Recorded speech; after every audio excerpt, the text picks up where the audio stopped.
Welcome to Millennials with Mics, discussions about movies, politics, religion, and more. I'm Aaron Mason.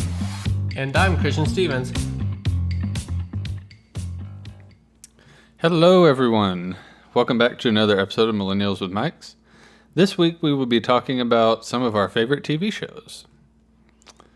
So we each have we're going to go over our favorite TV shows that have been completed, our favorite TV shows that are still on or haven't at least been officially canceled yet. Right. Because there are a couple there might be one on mine that hasn't for sure been renewed, and I'm sure there might be one on yours. Right.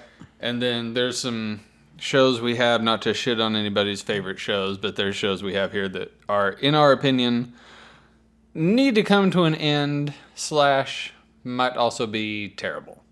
You're right. So, not all of mine I think are terrible. I just think it's time for them to I think all of mine are.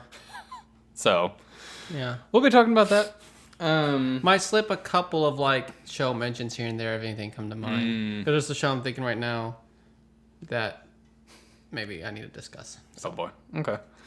So, do you want to kick us off?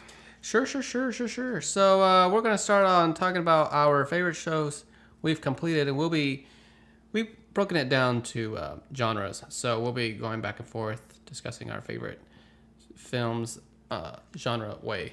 So to kick off, sitcoms, one of which for both of us are a mutual agreement, and that is The Big Bang Theory, which had a beautiful 12-year run, came to a swift, sweet end, very emotional, and, it's had its bumps in the roads in the last, maybe between seasons 6 to 9 style. Yeah, 6 to 9, 7 to 10, something like that. The writing was a little bit drab. The first season, whatever the first season was when Penny cut her hair in the bob. I think that was season 6 or 7. I think that was the first season. Had nothing to do with her hair, but it was a sign of desperation.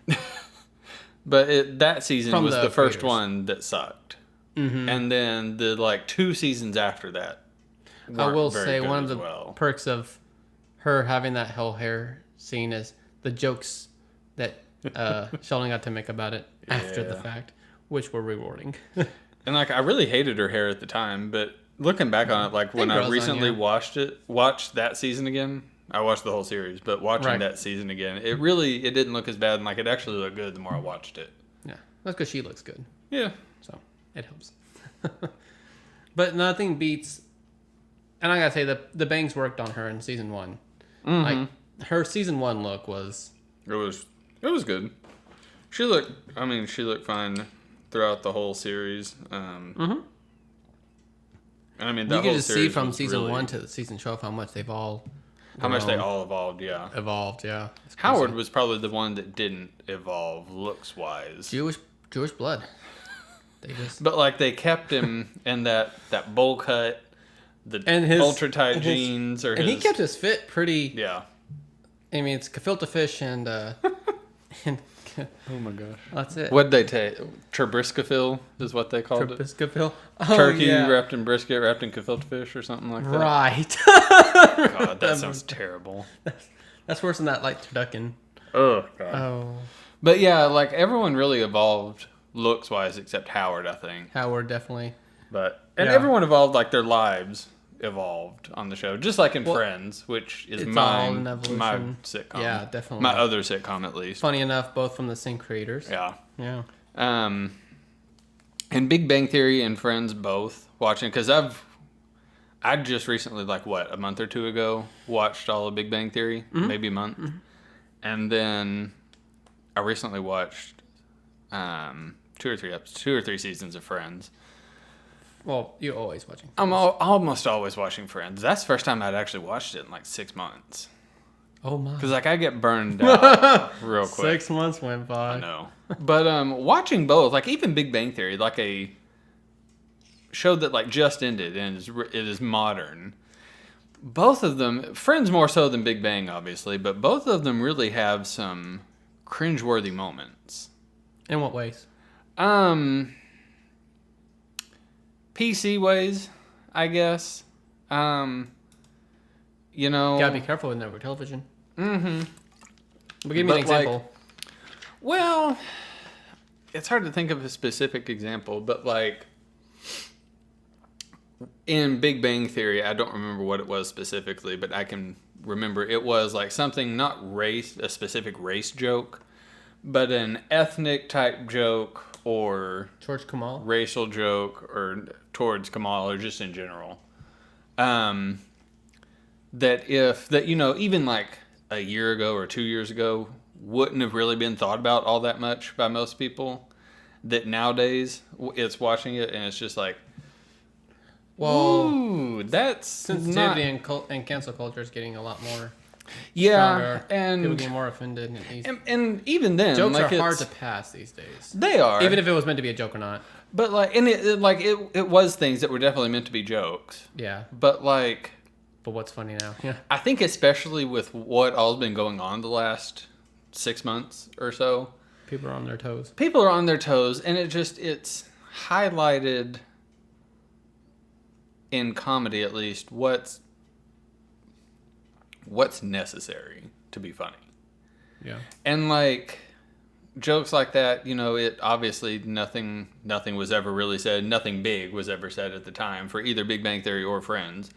For Friends, a lot of the jokes that are like cringeworthy now are usually either ultra misogynistic or are something about homosexuality. Which was heavily more applied back then since it wasn't as much of an issue. And that was probably the big thing, the misogynistic aspect for Friends. And then, of course, Chandler, mainly Chandler, but all of the guys, and being gay. Chandler was always the one that was like, oh, gay, and he had the big problem with it, and blah, blah, blah. But I think with everything that's happened, especially in the last 6 months, it's really brought around, for most people, I would say, whether you agree with all the protests and everything or not, I'd say it's probably at least made people more cognizant of what's necessary and what's like low-key offensive, whether you actually find it offensive or not. Enough to be funny. Yeah, and try to keep out the things that are just like, this is going to cause more issue than it is laughter. And just asking, be it the writers asking themselves or viewers asking themselves, is this joke about, this off-color joke about race, is it necessary to make the show funny? Is this off-color joke about something misogynistic, is it necessary to make the show funny? And it's a little cringeworthy watching it now at times, just because that's something that would not fly on a new show today.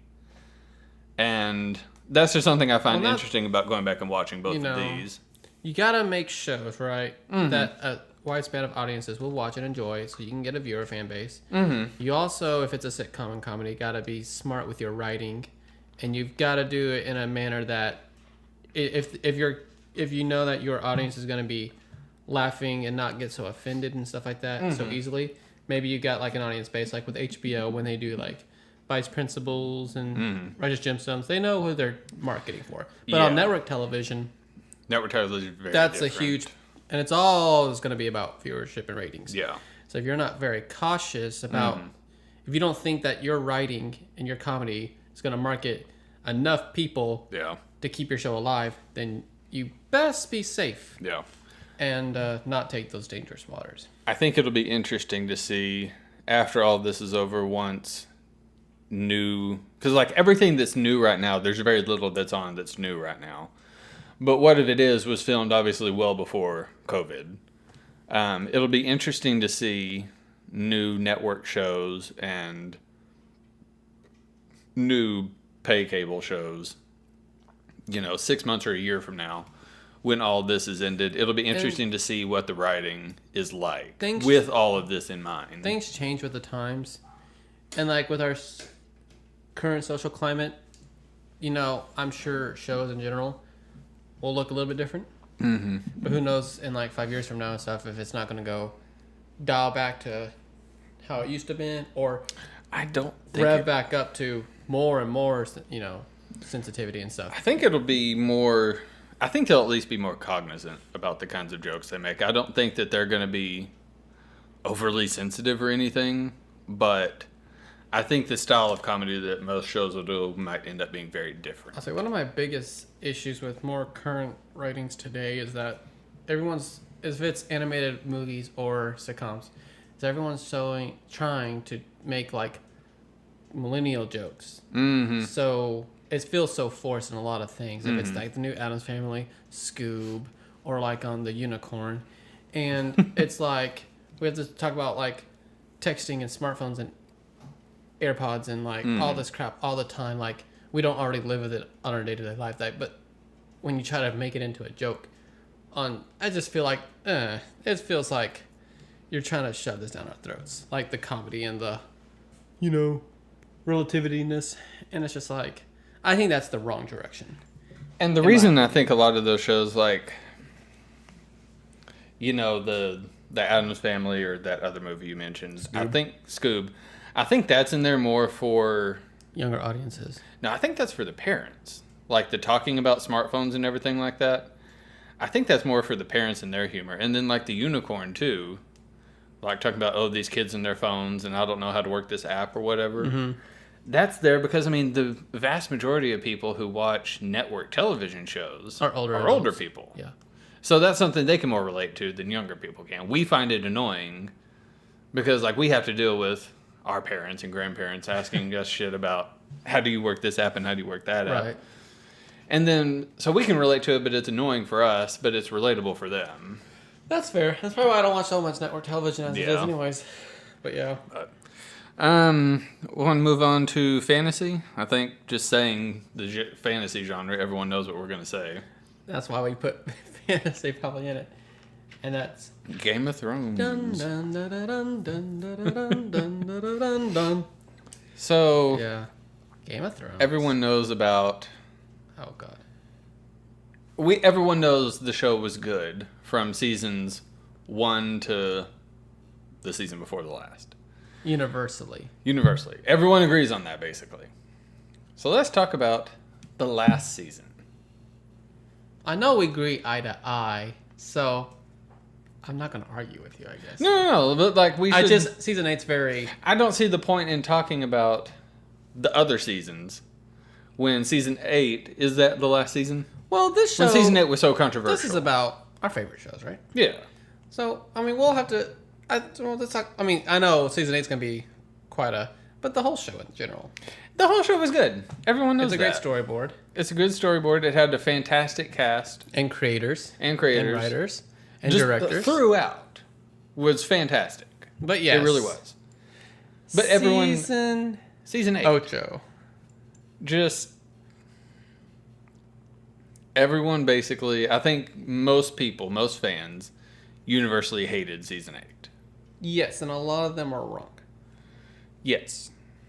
They're they're not wrong to have their opinions. Yes. They're wrong for their reasons. Yes. Because people are really upset. I think at the end of the day, people are really upset that it ended, period.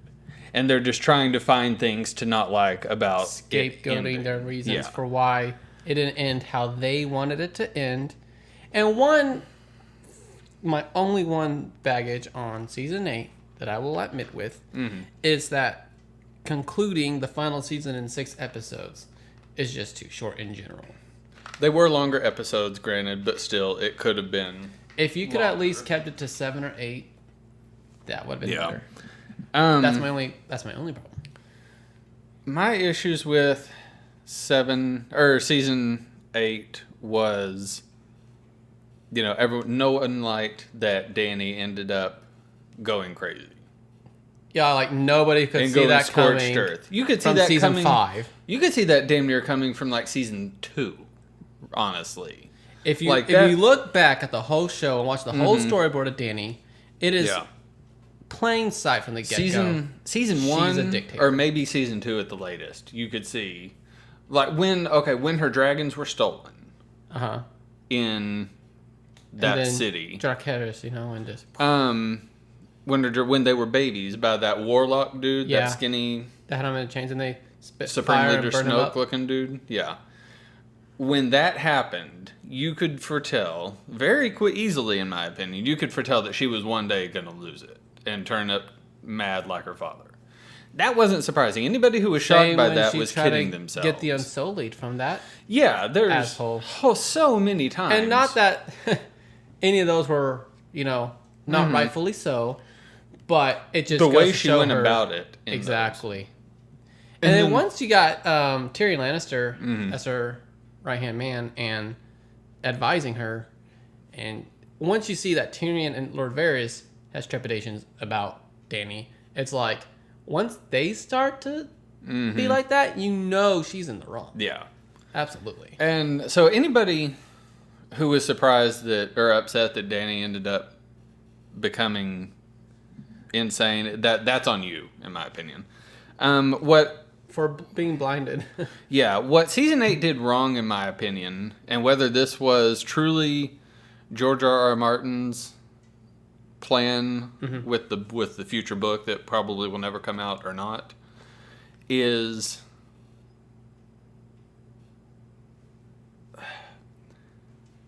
Arya's face swapping thing ended up having nothing to do with the story, with the final outcome. Jon Snow being half Stark, half Targaryen had nothing to do with the end. I disagree. With? The whole revealing of his bloodline. You disagree with what? That it had no purpose. What purpose did it have? The purpose, how did it affect how the series ended? The purpose of that was that when Jon Snow and Daenerys Targaryen started becoming lovers romantically, and then after he found out that he is Aegon Targaryen, and then he tells her that elevated her lineage of what to do and how to act. Her competition. And so not that it had anything to do with him being king or the rightful ruler, but it amputated Dany's motives. Because she knew that as long as there's another Targaryen line, might as well burn the whole fucking thing down. Okay, I can buy that. That's how I took it. I don't think that's enough of a reason for. Granted, that's the only reason it really long sold. It ended up, for how much of the conspiracies and then the build up in the show, for that to be the only thing that it affected. I think you need more than that. The reasons behind him being half Targaryen need to be much bigger than that. I'll buy that. Like, that's okay. That's reasonable. I could see how you get there. I just think it needs to be more. Sure. I would agree that it could have been more. But I think him also not being... See, that's what I loved about the show, is that we really were never going to get an idea of who actually was going to get the throne. Because we knew even from the beginning, like, Jon and Dany weren't going to get it because it's too predictable that either of them were going to get it. And here we started thinking, like, it could be Varys and Tyrion or even Peter Baelish. But once these people get knocked off, it's like... What? Yeah. And then goes someone like Brandon Stark, and it's like, well, okay. Yeah. Never saw that coming. So that was my biggest thing that I didn't like about so many things that took up so much of the storyline in seasons 1 through 7 ended up having little to no effect in season 8, or had nothing to do with what happened in season 8 whatsoever. Yeah. I didn't like that. And I don't know whether the book will end up being like that or not, but... As far as Arya's mask, I feel like George R. R. Martin had more to do with that than the creators let off. Maybe. Because that seems like a completely wasted side thing for Arya to not really... I mean, she used it for Walder Frey and knocking that out. But yeah, you expected her to keep doing She could have gone and killed Walder Frey without that. Maybe at the end of season 8, when she's off going beyond the maps, doing her voyages, maybe she's becoming the many-faced man or whatever But even then, like, we're not seeing that. So, like, what good does that do? For that show, probably For that nothing, show, nothing. But So, and then the only other thing, and then we'll move on. The only other thing I didn't like about season 8 was when the dragon melted the throne. How do you not like that? It looks cool. I'm not saying it doesn't. Very symbolic. It's not symbolic whatsoever. The throne drove Dany mad, drove everyone mad. The villain was never Jon or anybody else. It was the fucking throne. The dragon didn't fucking know that. Still, granted, if it's cheese that Drogon knew or not, it was cool that he burned the thing that drove all these people to this Game of Thrones. The only reason whatsoever that was put in the scene Was to be cool. was because it looked cool. I still think it was They'll pretty come cool. up with so many bullshit excuses as to why it was done. But that dragon didn't know a goddamn thing about what he was doing or what was going on. And they only put it in. The only reason that they actually put it in is because it looked cool. That's it. Well, I like to put a little bit more thought into it then. They should have put a little bit more thought into it. Well, I think that's a lot how the fans and the creators pitched it to be like. I think the creators, I think that's the best excuse the creators could come up with. I guess. They put it in, they decided to do that before they had a reason to do it, in my opinion. That's, okay. I think that was stupid, personally. I get the symbolism and then, that was a cool scene. Everything, it looks cool. I'm not saying it doesn't. I'm saying it was put in there for stupid reasons. Okay. I'm saying it was thoughtless to put it in. It meant nothing, in my opinion. Well, Bran already has a wheelchair, so that's true. he can just wheel that back All up. the other kings of Westeros just have the wheeled throne. Yes. And he makes a rule. It's like, when y'all come up to me, y'all all must have y'all's own wheelchair. I'm not going to look belittled at. Everyone's in a wheelchair. Handicapped or not. So. Okay, so let's move on to action adventure. What do you have? Mine is more action adrenaline. I guess it's an adventure in a way. But 24, which is the only show I actually loved that I can think would fit into this category.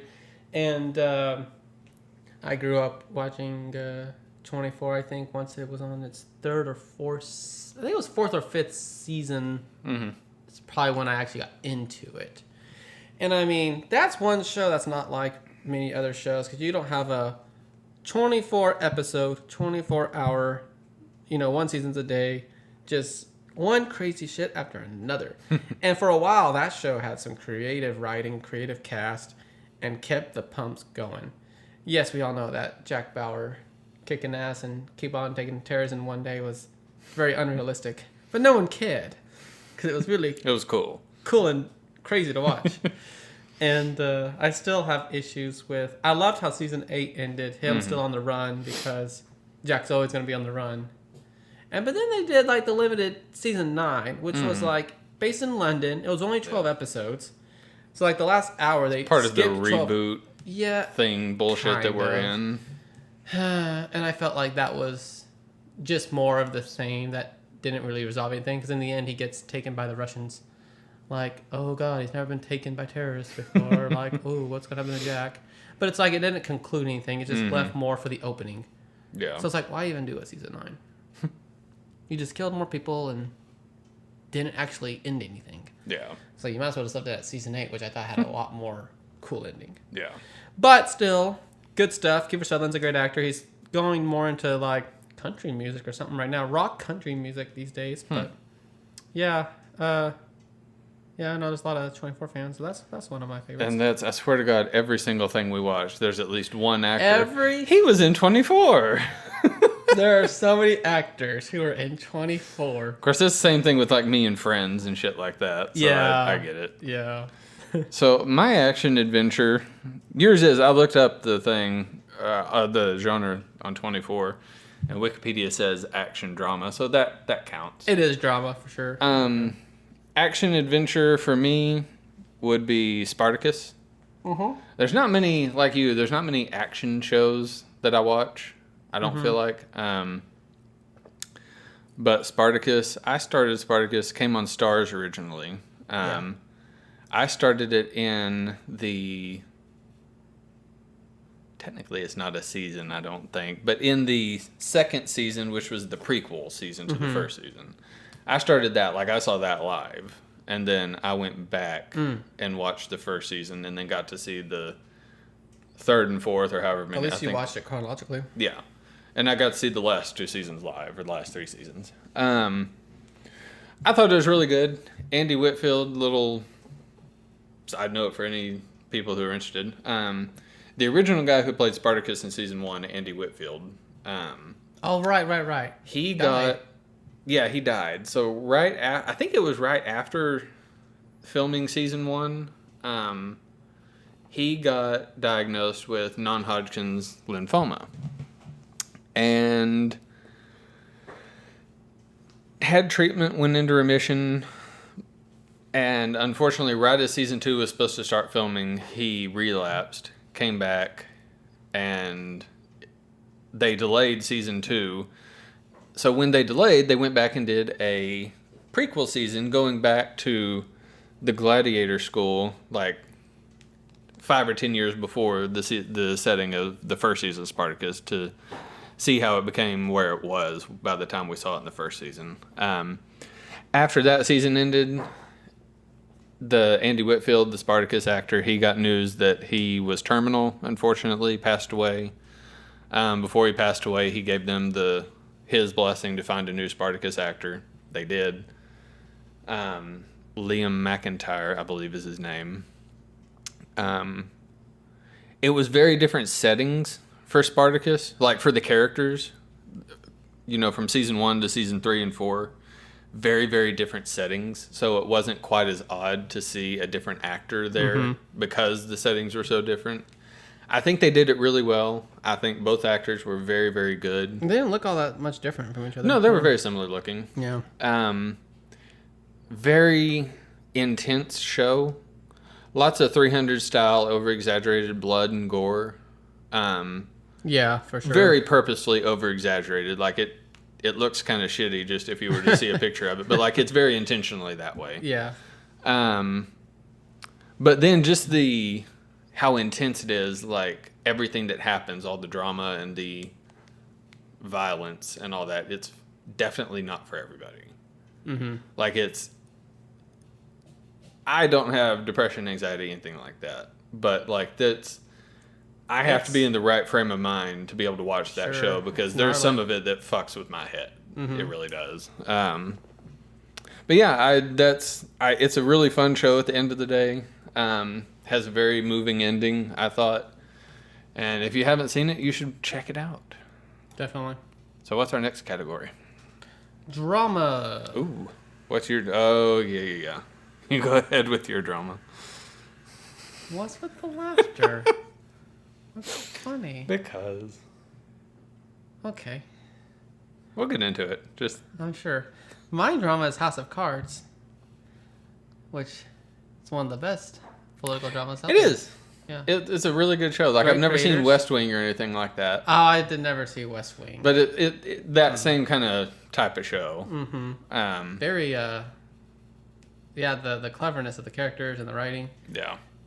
Keeps you engaged. Granted, I feel like the last 4 and 5 started getting a little bit more drab, and they should have. And I was saying this before they even wrapped up the show, that it needed to come to a swift end at some point. Yeah. So I feel like a 6th season was necessary, and yeah. But we're not gonna get into the drama with Kevin Spacey. Yeah, I'm just talking about we the all know show. what happened. Sure. In my opinion, and I honestly thought this whenever season 5 was the last one, right? With Kevin Spacey? No, season 5 was the last one, period. No, season 6. Season 6. Okay, so when season 5 ended, I really thought they should have ended it there. It ended on a nice little cliffhanger. Like, kind of a cliffhanger, kind of not. I knew they were going to end it with that, though. But, like, I thought they should have. I thought that was a perfect place to end it. And in my opinion, whenever all the Kevin Spacey stuff came about, as much as it sucks for all the people that were on the set to lose their jobs for that extra season, I think they personally should have ended the show without going on. Because I never did go back and watch all of season 6. You should. I watched like the first episode and then I watched the last episode. And I don't like what they ended up doing with the characters. I didn't like it. And even before all the Kevin Spacey stuff, I think they should have ended it personally. But no, seasons 1 through 5 were fantastic. Sure. It had a great cast. It had, both the regular cast and the recurring cast. Some of the characters needed to wrap things up a little bit. Yeah. But overall, it was a solid show. Yeah, definitely. My drama shows, I have 2. Boardwalk Empire and Mad Men. Oh, okay. Boardwalk Empire came on HBO. There were 5 seasons, I believe. Which yeah, one? Boardwalk Empire. Yeah. 5 seasons. Steve Buscemi, Michael Pitt. He was in seasons 1 and 2. Shea Wingham. Really good cast. A bunch of, like, in most things who are supporting characters were leading this show. Produced by Martin Scorsese. Couldn't think of his name. Oh, right. Produced by Martin Scorsese. Produced by Mark Wahlberg. Right. Produced almost all the episodes, I believe, were written by Tim Van Patten from The Sopranos. He directed quite a few episodes as well. Beautiful show. Mm-hmm. The production design, the costumes, absolutely beautiful. The writing was exceptional. The storylines were exceptional. The acting was exceptional. Everything was exceptional. I love that show. And then Mad Men, that's, in my opinion, one of the greatest TV shows of all time. It had some, like... I love John Slattery. Love John Slattery. I think maybe season 5 or 6. It had 7 seasons. Season 7 was split into 2. Right. So kind of 8 seasons. But season 5 or 6, I think, might have been... There were 1 or 2 seasons that were little... But absolutely fucking love Mad Men. Mm-hmm. Everything about it. The acting by everyone was great. Theme song so catchy. Good stuff. The acting, I can't think honestly of an actor that I was just like, oh, they should have put a different person in that role. Oh, then You're trying to think of somebody? The name of the person you're talking about. Who? I'm saying I can't think of anybody. Oh, for any of them. I can't think of anybody who was just like for Don. No. I can't think of an actor or a character on Mad Men that I'm just like, ooh, I wish they would have had someone different in this role. John Draper. What's his name? John Hamm. John Hamm. Thank you. John Hamm is fucking fantastic. Yeah, I wish he did more stuff. He's still coming about. Yeah, he's done some movies since then. He's doing a reboot movie of something that Chevy Chase did, and I can't think of what it was. Oh, Family Vacation or something? No. Different Chevy Chase movie, but he's doing a reboot for one of those. I heard that, come to think of it, yeah. Mm-hmm. And he's had some roles. He's had some good movie roles here and there. Sure. He's done several indie movies since Mad Men ended. Which I've seen a couple of them. They were good. They were kind of slow, but they were good. But yeah, I'd love to see more out of him and John Slattery and several of the other people. Elizabeth Moss. John Slattery's got a new network show coming out on Fox, I think, or something like that. Oh, I heard something about that. It's going to flop, but... Probably. And then Elizabeth Moss, of course, famously Handmaid's Tale. She's more famous off of that, I think, than Peggy Olson. But Peggy Olsen's what got her start. Yeah. But love Mad Men. It's a good look at, mistakes. Because, it's a really good look, I think, at the 60s as a whole. Really good look at a lot of the mistakes that people made and people continue to make in their lives. Yeah, for sure. And being in marketing, advertising now, it's every time I watch Mad Men now, especially with my job, like something in there always inspires me in something at work, like something creative they're doing in the show always ends up inspiring me. So just from my specific job, that ends up that's cool, being cool. And then we have one more category. We have different categories actually each to wrap up. So what's yours?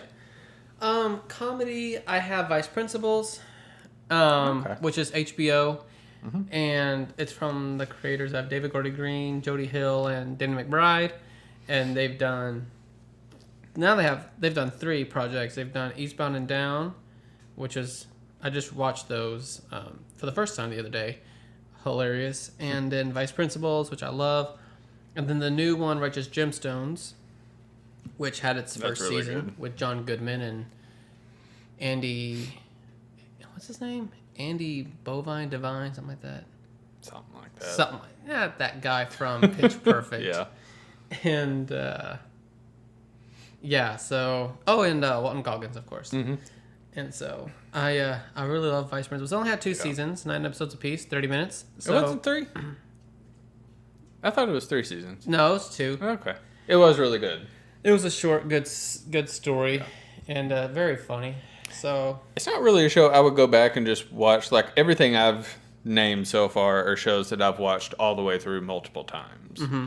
I've seen Friends more times all the way through than I can count. Mm-hmm. And then down to like Boardwalk Empire and Mad Men, I've seen each of those 2 or 3 times all the way through each. That show, it was good. It was really good. It was really funny. It's not something that, at least in the next like 5-10 years, I would go back and see all the way through, though, personally. That's interesting. But it was good. It was a really solid show, though. Yeah. I would I watch recommend it at least anybody once a see year it. because it's just like, oh my goodness. But yeah, I understand that for some people. Yeah. Definitely.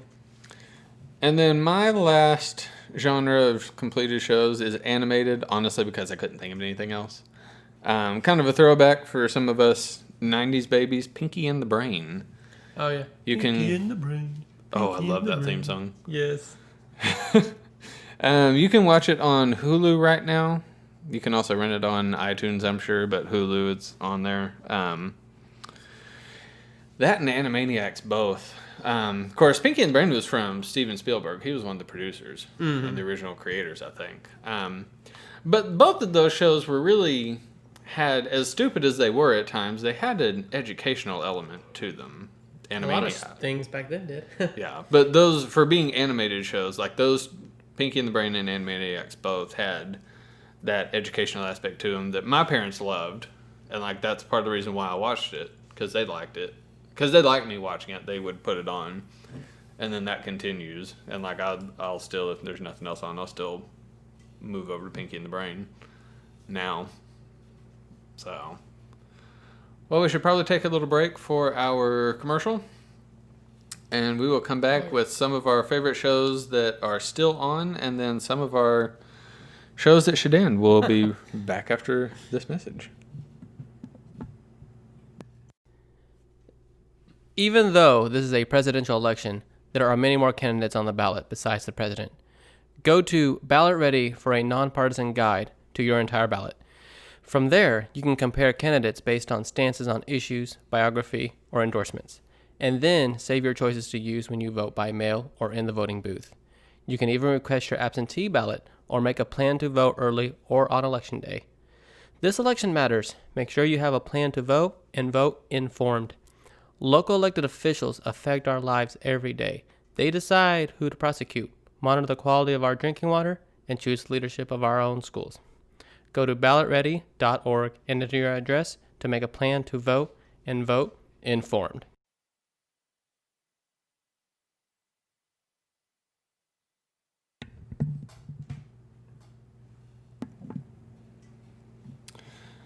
Alrighty, so some of our favorite shows that are still on, or we at least assume are going to be renewed. Yeah. I'll kick us off with Brooklyn Nine-Nine.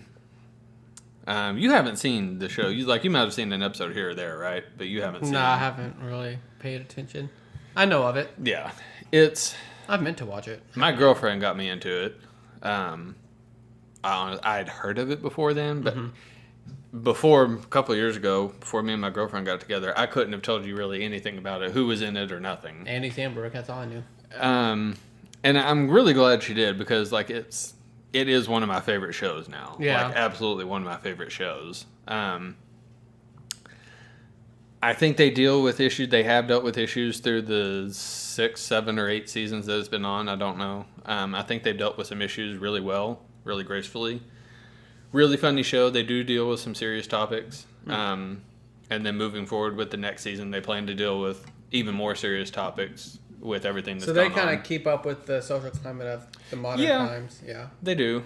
And they have a very diverse cast. They have diverse characters. Like, it's not just a bunch of people. They've gotten some flack over their entire run, but especially this year over being, they call it copaganda. We won't get into that. But, glorifying cops.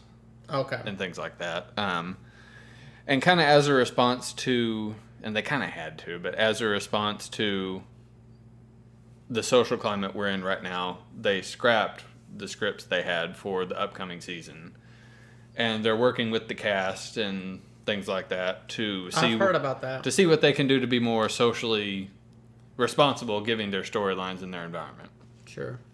So, but no, it's absolutely fantastic group of actors. They do great jobs. They have really good guest actors on the show.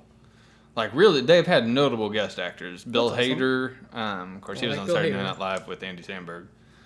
Bill Hader, Martin Mull, J.K. Simmons. So many good guest spots. I do like J.K. Simmons.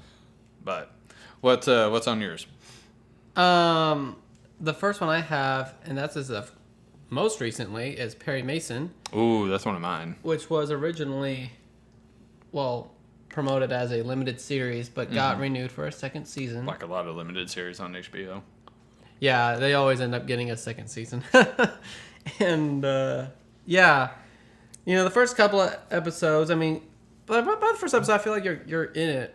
Mm-hmm. But as you keep getting in it more, you go from like, yeah, I guess I'll watch Perry Mason, to like, fuck, I can't wait for Perry Mason, because it like just slowly climbs up and like gets you so built up with the craziness, and I love it.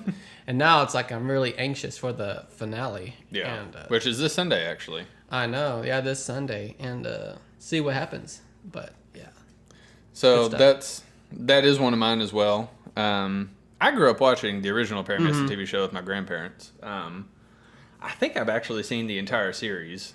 Damn. And then, so there's TV shows on from, I believe, 57 or 58. And it was on until like 66, 65, 66, 67, several years.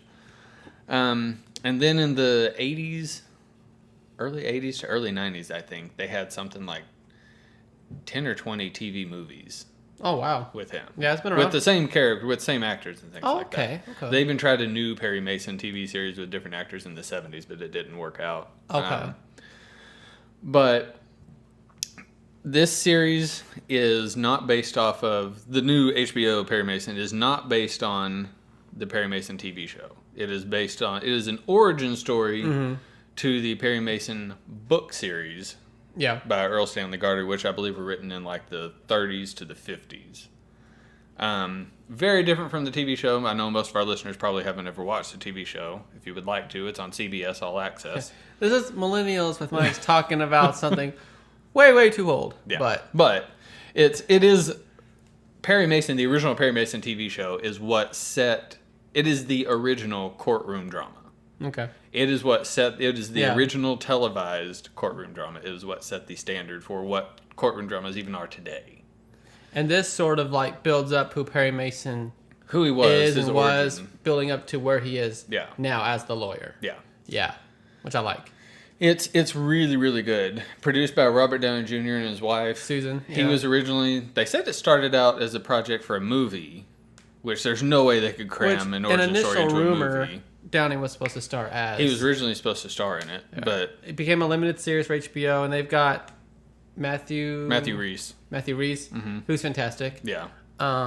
It took me a while to shake him, but he once he got into that lawyer suit, I feel like he's really owning it. He's really good in the role. And then I don't remember her name, but the actress who plays Della Street was in The Nick on Is that Cinemax.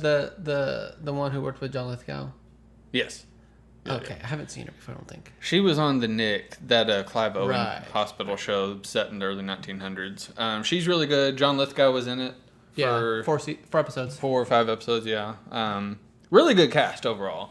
Yeah, and then, Stephen of course, Root. fucking Stephen Root, and then the orphan black girl. Tatiana Maslany. Yeah, she is really good. She's always great. I'm just glad to see that she's getting more film credits. Yeah, and that'll be a segue. Her character will be a segue into my next show here in a second. But she's really, really good in that, I think. She plays the role.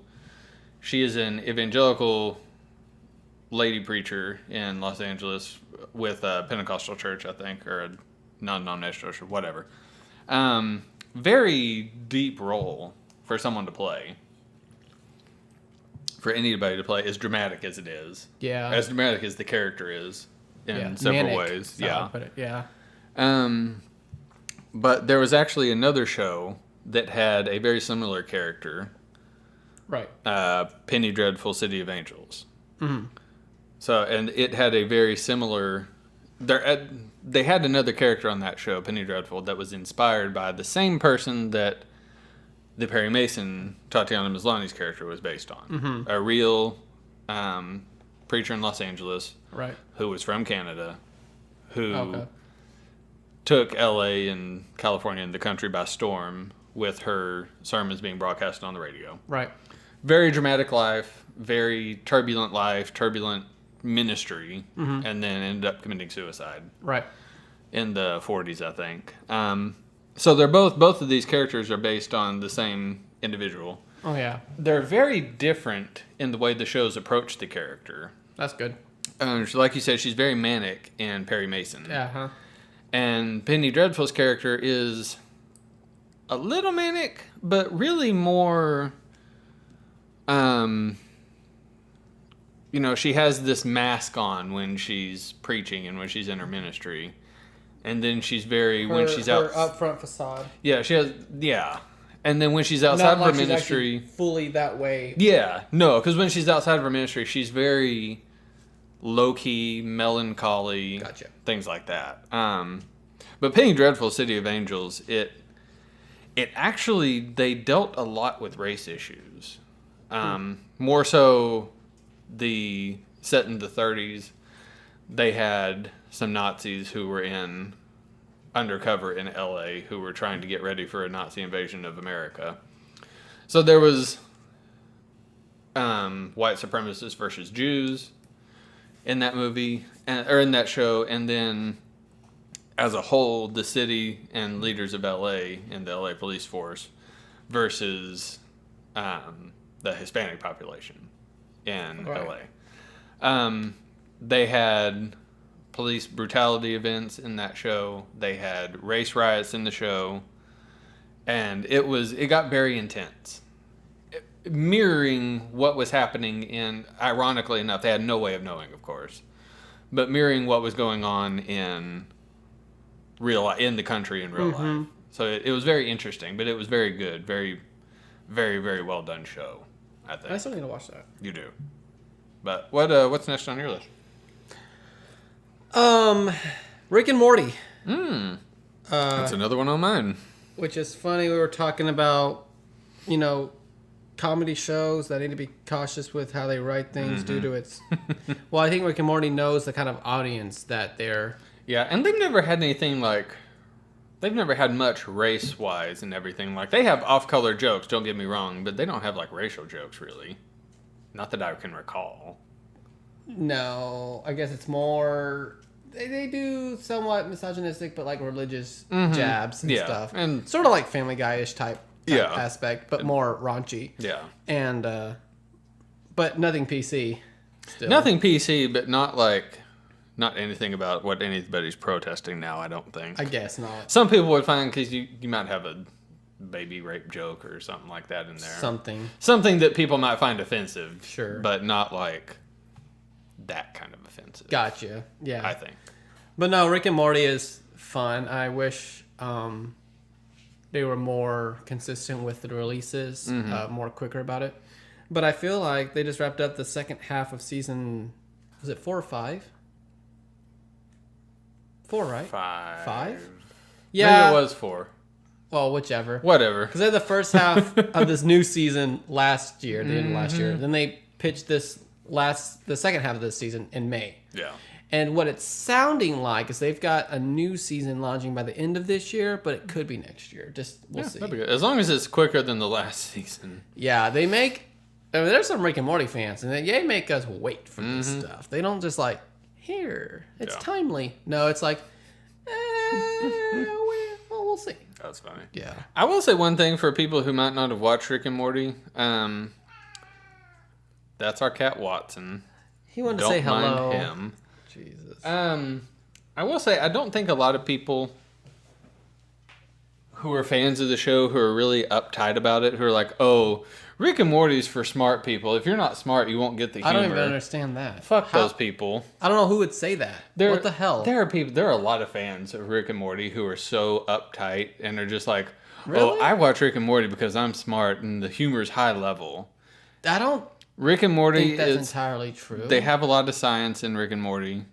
it is fake science. Like, they admittedly, the science that they talk about in it is by and large not real. I think a lot of, and not just Rick and Morty, but Rick and Morty is included in this. There's a lot of great movies and television shows that have such sharp, witty comedy lines that for like fans, and Good Place even does this, for fans of people who are cinephiles, which is like cinema fans, or like certain bookworms or certain like science fans or whatever like that, that the lines are more like, okay, most people are going to get this. There's some jokes that not everyone's going to get. That not everyone's going to get. Yeah. That doesn't make the show like for smart people. Exactly. And that's the thing. Like, I'm surprised because like Aaron and I aren't going to pretend like we're like geniuses or anything like that. I mean, you know, but we watch it just for pure comedy, you know, and stuff like that. It's funny, but I like shows that have like jokes that like I personally can get that are like, you know, if it's about Gwyneth Paltrow or something like that, like, and that goes, if you get by saying Gwyneth Paltrow, you know what I'm talking about. But I just love that kind of stuff. But I think it's a show for anybody. You know? Like if you can get the humor and not be offended by some of the crude, grotesque stuff, you'll like it. You'll like it. Don't be afraid that some people might think that, oh, you're one of those Rick and Morty fans. Don't be afraid of that. See, I've never heard this before. That's funny. It's a thing. Didn't even know that. But it's not like that. It's not for smart people. It's just not everybody's going to get the humor in any comedy Most of the time, show. I talk about the shows with stoners. You know, it's just like there are a lot of stoners who like that show. Hell yeah! Because can you imagine being stoned and tripped on that? That's funny. Hell yeah. Anyways, so the rest of my shows actually are animated shows. Okay. That included. That was my next one. My next one would be Bob's Burgers. I got into that, like, it's on like season 10, 12, 11, something like that. I got in on it like in season 7 or 8. I've seen the whole thing up to what's just aired earlier this year. Comes on Fox. It's on Hulu if you want to see it. have a movie coming? They have a movie coming. It was supposed to come out in July. Got delayed. Sure. Which is fine. But there have been there was 1 or 2 seasons in there where they tried to make it like a musical. Like every single episode had 1 or 2 musical numbers. Oh, wow. And like a lot of shows go through that phase. I did not like that at all. They still have an episode every now and then, even in their current season, that like they'll have it to where the characters break out in song. But they by and large gotten away from that, which I'm glad. Probably because they listen to viewers and like we don't like it. I didn't like it. It's just creators. You know, when you do, especially animated too, a show for so long, it's like we need a. You know, Archer was doing the same thing, and I'm not trying to piece into your next category, but like I'm just saying in relativity, like creators got to start reaching arms. When they start doing that, it's like you're losing the material that you started with. You know. Yeah. So what's your next one? It really is the same show, but they're both, I guess, technically by HBO standards, a separate limited series, even though they're canon in the same universe. And that's The Young Pope, which was released, I think, in like 2016, 2017 with Jude Law. And then The New Pope, which was just released this year with John Malkovich as the lead and Jude Law as the same character. Well. Yeah. And it's a Roman Catholicism drama with the Pope. And for people who don't know, Jude Law plays a young Pope, and he's an American, and he's very youthful and radical and cool in a lot of his vision with how he wants to take on his Pope-ism, I guess. And it's a look inside the Catholic Church and how things are ran and how they operate. And it's really, really intriguing. I've always found, being atheist still, but as for cinematic purposes, I feel like I've always found shows on the Roman Church and the Pope and stuff always so intriguing. I always love it. Italy and all that kind of stuff. And it's like with Angels and Demons, like one of my favorite movies, because it's just like such a cool thing to captivate into. And so The New Pope starred John Malkovich, who's a lot older, but such an enriching actor. Who's also an atheist. Who's also an atheist. And that's why, you know, like when he takes on a like a religious type role. It's for And he's done that before. the Changeling. Yeah, he takes it for pure talent, and he's a smart, witty, awesome actor, and also had Jude Law, but just more delved into the chaotic craziness of the Roman Church and its own vision. Not there's a lot of truth I feel like to the show from reality, but yeah, it's such a intense drama, and I say that it's assumed to come back because there are talks that the creator and the writer wants to bring a third season that may be a sequel, maybe a prequel with Jude Law, and so there is potential hope. And the shows, I feel like both seasons have done well enough that HBO could probably sign for another season. Yeah, I think that'd be good if they did. It was really good. It's both such a good show. But so my next one is Archer. We both watch Archer. There's so many things we could talk about Archer. It has the same person who voices Archer, John Benjamin or something like that. He is the voice of Bob and Bob's Burgers. Right. They even had a crossover episode in Archer one time. But Archer's good. What's the 11th season coming this year? 10th or 11th? Of Archer? Mm-hmm. I don't feel like it's that far in. No, it's at least the 10th. Oh. It's been on. It's crazy. I thought it's been like 7, 8. No. Yeah, this the upcoming season is season 11. Really? Yeah. Oh yeah. Wow. It's crazy how long it's been on, right? So they've. Our cat is scratching. Archer has been on since 2009. They did a major shift in like season 5 or 6. And it's gone up. It's had its big ups and big downs since then. The new season comes on September 16th. We're looking forward to it because it's finally getting back to its roots. Very talented voice cast. H. John Benjamin, he's done several things. He's in Arby's commercials. Chris Parnell. Chris Parnell, who he does voices in a lot. What is the other thing that he voices? Oh, fuck me. There is something else out. Oh, he's the dad in Rick and Morty. That's right. He's the dad in Rick and Morty. He's very talented. Judy Greer is in it. The mother, God, what's her name? Very talented cast. From she was on that show. Jessica Walter. Arrested Development. Oh, okay. God, I never watched that. I love her. Yes. But very, very talented voice cast. Love everyone in it. And it's, despite its ups and downs, it is a solid show. Comes on FXX. Solid show. Show. I will say that season 11 is starting to come back. Mm-hmm. Like I said, going back to its roots. So it'll be interesting to see. Yeah. I'm glad that the writers have... Yeah, it was Archer from season 1 to 4. Season 5 was Archer Vice. Which was I feel like the breaking point from like normal Archer to the themed Archers. And then I don't remember if 6 and 7, I don't think it was like Archer da-da-da. I think it was just Archer. I thought from after Archer Vice, it was Archer Dreamland. Well, you had Archer Vice in season 5, then season 8 was Dreamland. Oh, okay. Season 9 was Danger Island. So I guess it was just Archer. And season 10 was Archer 1999, which was really like a 2001 Space Odyssey futuristic type thing, not like actual 1999. Yeah, it's more like a jab at 90s sci-fi. Yeah.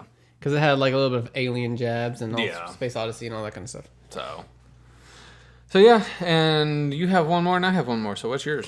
My other show that just... We kind of already talked about it, I think.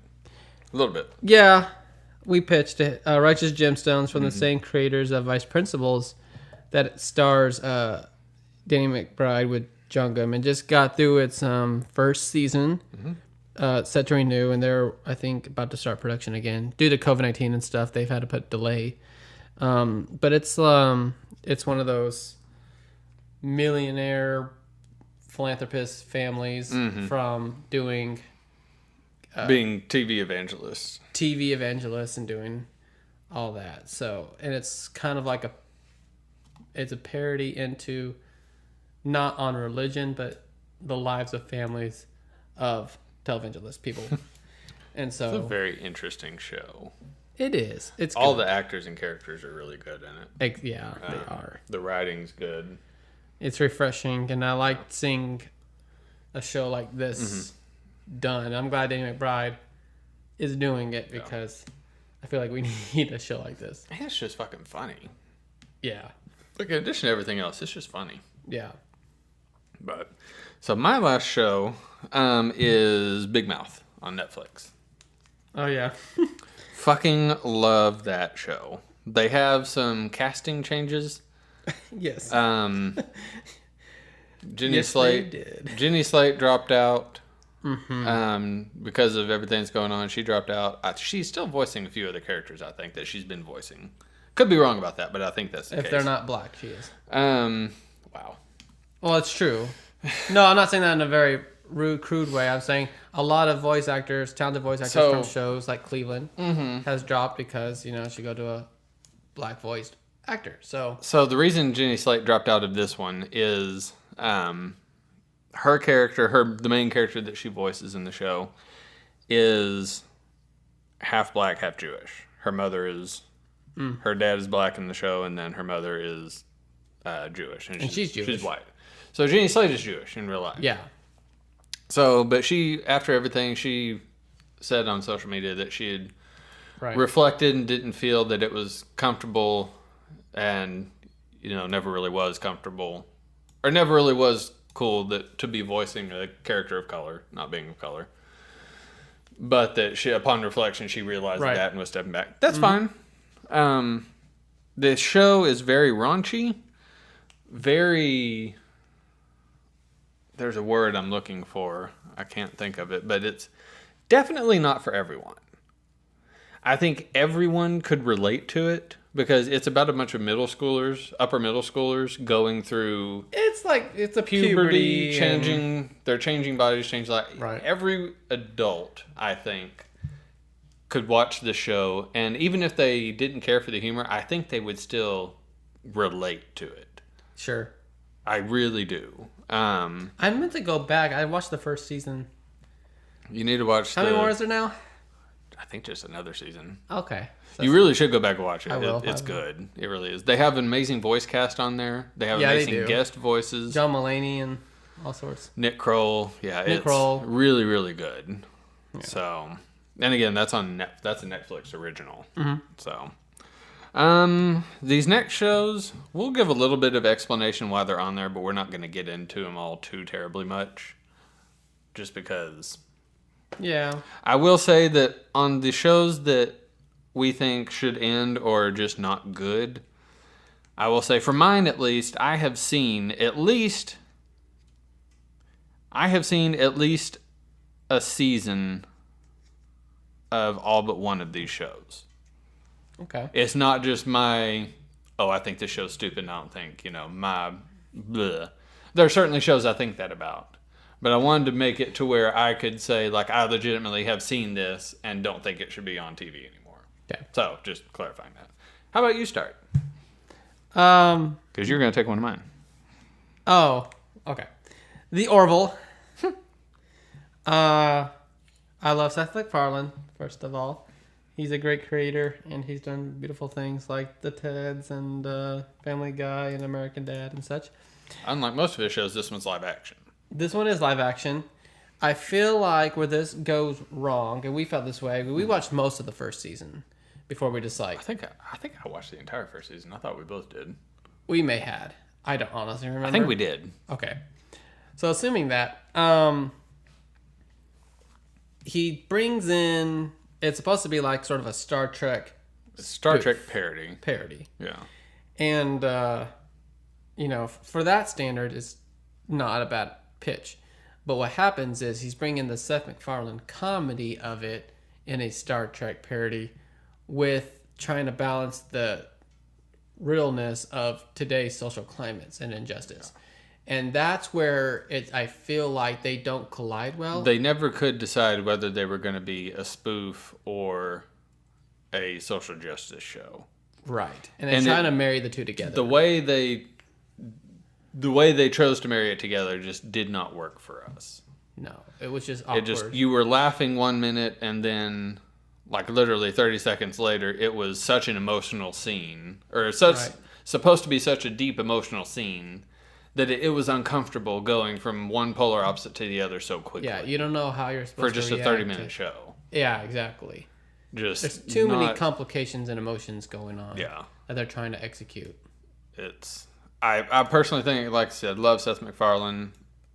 Family Guy, all that stuff. Million Ways to Die in the West, all very funny. Yeah, definitely. And, like, there were parts of the Orville that were funny. Sure. But, like, the show didn't have enough of a definition to be continued to watch it for us.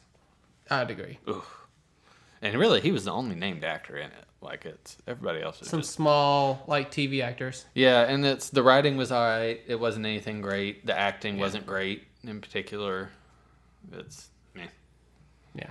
So, the one I had the Orville also. One on my list would be NCIS. God, it's hard to believe that show's still on because, like, I feel like for my entire memorable life... Isn't Grey's Anatomy still on? It's been on, yes. This has actually been on longer than Grey's Anatomy. Really? Because I feel like those are both shows I need to go. Grey's Anatomy is on my list, too. Is it? Yeah. Oh, shit. Okay. Yeah. So, yes. I put two together, like, it's just like, yeah. So, NCIS has been on since 17 seasons, since September 23rd of 2003. Grey's Anatomy has been on for 16 seasons, March 27th, 2005. So I actually I've only seen like a season maybe of NCIS. It's all right. You know, that was years and years and years and years and years ago. But Grey's Anatomy, I watched like the first like 4 or 5 seasons of that with my grandparents. When I was a kid. Too young to be watching it. But I watched it just the same. Mm-hmm. And they stopped watching it around the same time I stopped watching it because, like, it just became the same repetitive bullshit over again. Sure. Every single season, like, you know, in addition to the day-to-day stuff that they did, every single season had a big disaster that lasted, like, 2 or 3 episodes, that something big happened, something sad happened, and then it just stopped, it went away, and they went on with their lives. It just... yeah. No. In NCIS, it's just...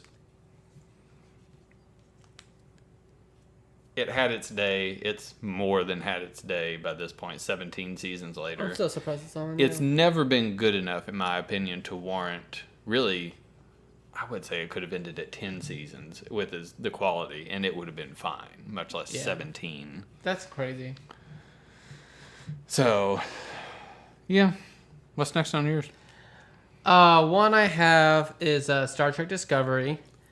And to be fair, I never really got into any Star Trek shows. But this you did see the first whole season of this. Yeah, I tried first time to actually get into a Star Trek show with this one. Since it was made new and it had Jason Isaacs and other people. I mean, I really love the J.J. Abrams films of the Star Treks. And I was hoping this one was kind of almost in that same suit, but to be fair, it is completely different creators, producers. I just thought because it was more modern. It's in the original Star Trek universe. Yeah. So yeah, it didn't rub me the right way. It's a very beautiful show. Like the graphics and everything are absolutely incredible. The costume designs and the writing and the storyline is just. That's what I'm saying, and it's network television, and I feel like it's not technically network television though. It's CBS All Access and exclusive. They have nudity, they have language, they have more violence, and they don't even use all that. So it's better than it would be if it were just straight up network television, which is scary. But granted, not that it's a bad show. It's just it didn't. It got irritating. It could be better. Kind of fast. I dropped it after I watched the first season and like half the second season. Yeah. And I dropped it. Yeah. I haven't seen the last of the second season, or if they've had a third, I don't even know. But maybe for me, Star Trek's not something I'm meant to see in TV shows. Star Trek Picard Oh, right. is much, much better. Yeah. If you haven't seen, it would be good no matter what, Star Trek Picard. If you haven't seen The Next Generation or any of the Next Generation movies, it wouldn't mean as much. Sure. Star Trek Picard is exceptional. Very good, very emotional, I action-packed. heard a lot of people dogged on that one. What, Star Trek Picard? A lot of people did, but fuck those people. There you go. Star Trek Picard's good. I don't care what anybody wants to say. It's good. That's awesome. Yeah, stick to it, you know? But no, Star Trek Discovery, I agree. It's... Yeah, it's for me. I'm probably good on Star Trek. And it's even shows, getting you a know? spin-off show, too. Scary thing. Whatever they can do, right? I guess so. My next one would be The Simpsons. Oh. The Simpsons. I was not allowed to watch this show as a kid. None of us were. I've seen maybe 2 complete episodes of it in my whole life. Never been a big fan. I did see the Simpsons movie when it came out, but we're on 31 seasons of this show now. Yeah, I'm surprised it's still going. From anything I've And ever they have a seen. Simpsons movie too coming. Yeah. From anything I've ever seen of this show or movie, it's just not that good. It's not that funny. I know I'm obviously in minor. I've seen quite a few episodes, and I enjoyed it as a kid. I would be in the minority of that, but it's just not good. I never could binge it, though. Like, it's not like that. And even to this day, as I was on Disney Plus, and I'm like, no, I'm good. I don't know. I really don't know how it stayed on for so long. I know that's probably more of a show that, like, people our parents' age. Like, I would say probably, like... I think boomers hate that show. People 35 to maybe 55. Maybe. People who were around our age when it came out. Mm-hmm. You know, it came out in 89. So people who were, like, 20 to 30 when it came out, mm-hmm. I would say probably are the people who like that show and keep it running. Probably. But... What's your next one? Young Sheldon. The Big Bang Theory spinoff. Okay. Yeah. We watched the first season of it. Yes. Or you might have watched half the first season. I watched the whole first season. Yeah, I think I gave up halfway through. And I like the concept, I think, for like a limited series, maybe. Mm-hmm. Something short and brief. Not a continual. Not a continually, because it's not Big Bang Theory, and you're not going to get the same Big Bang Theory audience with this. Mm-hmm. Not that it doesn't have its perks and has its, you know. Because the kid is very good in the role. Yes, he is. And the mom, who's actually the daughter of the woman who played Sheldon's mom in The Big Bang Theory, is also very good. Yeah. But yeah, it's a very different style of comedy. It's not even the same like show. It's not particularly funny, in my opinion. It gets tiring at their. There's some chuckle moments in there, but it's not. Yeah. That's it. I don't know. It feels like I'm watching more of a family drama than I'm watching a comedic show when I've seen that. Which Big Bang Theory was. Yeah. Because it had a lot of different actors and story to do. It's just not the same. Yeah. But not that I don't mind a prequel to Sheldon, but like I said, it's not meant to be a renewed type show. You know. Yeah. But it is. But it is. That's the It's thing. on its 3rd or 4th season now, I think. Which is surprising. But my next show is, and this is going to be a controversial one, I think, but my next one would be American Horror Story. Yeah. I saw Asylum. I saw that whole season. I saw like half of Hotel, and that's really it. Not a lot to bank on. It's not.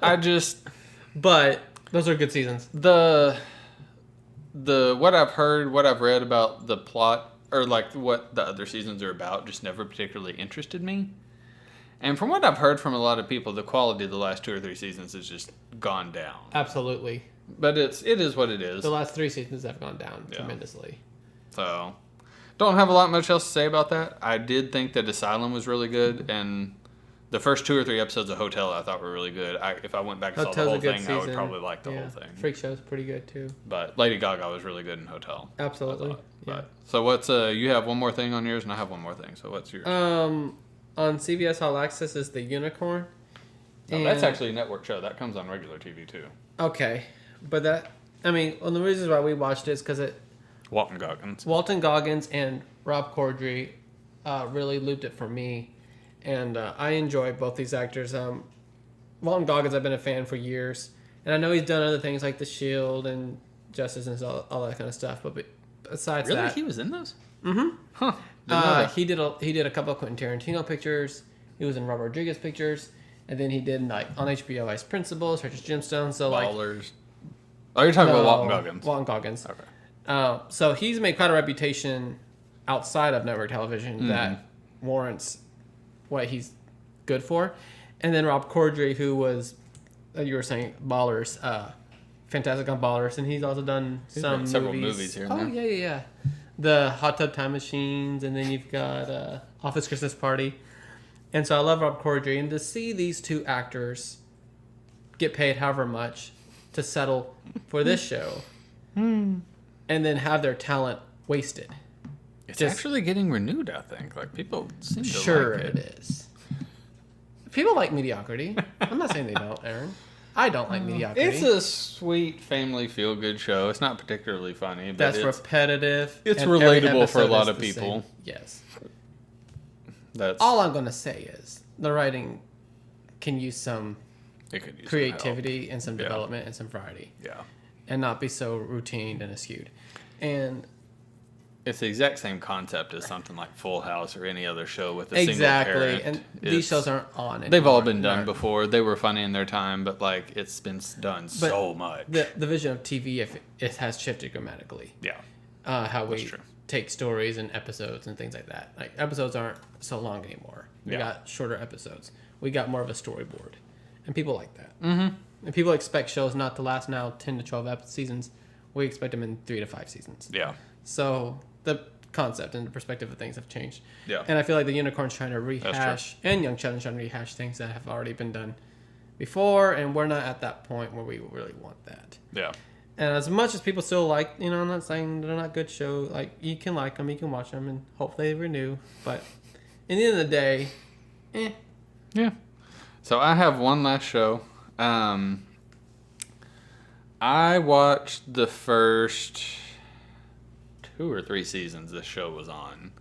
And it was, at that time, I would say it was good. Talking about Last Man Standing. Tim Allen show. I watched the first 2 or 3 seasons. I stopped watching just because I thought the quality went down. Tim Allen, I watched Home Improvement growing up. Love the that Santa show. Claus. Loved Tim Allen as an actor. I've never heard his stand-up before. Or I've heard little bits of his I stand-up. have not either. He's alright. But it Should shows... stick to comedy acting. Yeah, his acting is good. Mm-hmm. Every movie or Home Improvement I've seen him in is really good. And the first couple episodes, or the first couple seasons of this were good. I stopped like halfway through season 3, I think, just because I didn't think it was really funny anymore. And then like a season or 2 after that, ABC canceled it, and everyone Got picked up by someone got else? their panties in a wad because supposedly, I don't know if this was a fact or not, but the rumor was that ABC canceled it because Tim Allen was conservative. That actually, And there is some conservatism there's a truth to that, yes. in the show a little bit, which I mean it's his and- show. but there was an issue with that, and I'll defend him on this because I feel like an actor can have his or her rights politically or personally and all of that, and I don't think that should. But he, I don't know what he said or did I to don't- make this, but he is conservative, and I think there was some issue with something, and it got canceled for that. I know that he said something or other, and I don't know whether this was before or after the show got canceled. I really don't, but he said something along the lines of being a conservative in Hollywood was like being a Jew in Nazi Germany, and that's obviously a very not a statement you need to make or even I remember joke him about. making that statement. And I don't remember whether that was before or after all of the thing, but ABC did end up canceling the show. Yeah, That was the reasoning supposedly behind it, and it moved to Fox, and it's been on Fox. yeah. Me stopping watching it had nothing to do with his conservatism or anything like that. I really did just think that the quality after season 2 or 3, whenever I stopped watching it, I did think that it went down. Definitely. But Tim Allen, Hector Elanzito, or however you say his name, both funny guys. Hector Elanzito, he was the limo driver in Princess Diaries. Or Princess. Oh, yeah, I Princess like Diaries. him. He's really funny. He's really good. Yeah. He was in Pretty Woman too, I think. Private Resort. Okay. First thing that Johnny Depp starred in. Yeah. Okay. But Very he's funny, and Yeah. he was funny in that show. They had some casting changes between the first and second season that I didn't care for. One of Tim Allen's daughters, started being played by another actress I didn't like. I heard about that. But it was good in his first couple of seasons. I just thought the quality dropped. Yep. So it is what it is. It happens. And if that happens, cancel. Yeah. But it's enough people still watch it, I guess. So. Yeah. So that does it for this week's episode. Sorry we went a little long. A lot of TV shows to talk about. Yeah, definitely. Our next episode will be our season finale. Yes, it is. And then we'll be back. I don't know. We'll probably take a month or so off. We'll probably be back before the end of the year. For season 2? For season 2. Okay. Maybe. We'll see. Yeah, we'll see. We do have our Instagram page. Yeah. What is our handle? I should know that. It is Millennials at Millennials with Mike's podcast. Mike's MICS podcast. Yeah. Okay. We post when we have new shows or when we have new episodes up. Yes. We will keep that updated for when we're going to have season 2. When we decide on a date, we'll announce it. If any of you listeners have any comments on this episode or previous episodes, we'd love to hear them. Or if you have thoughts on what we could do better, we'd love to hear those as well. So do you have any parting thoughts before we leave them for this week? No, hope you enjoyed our show and this episode, and stay tuned for our season finale. And that's it. Have a good night. Have a good evening.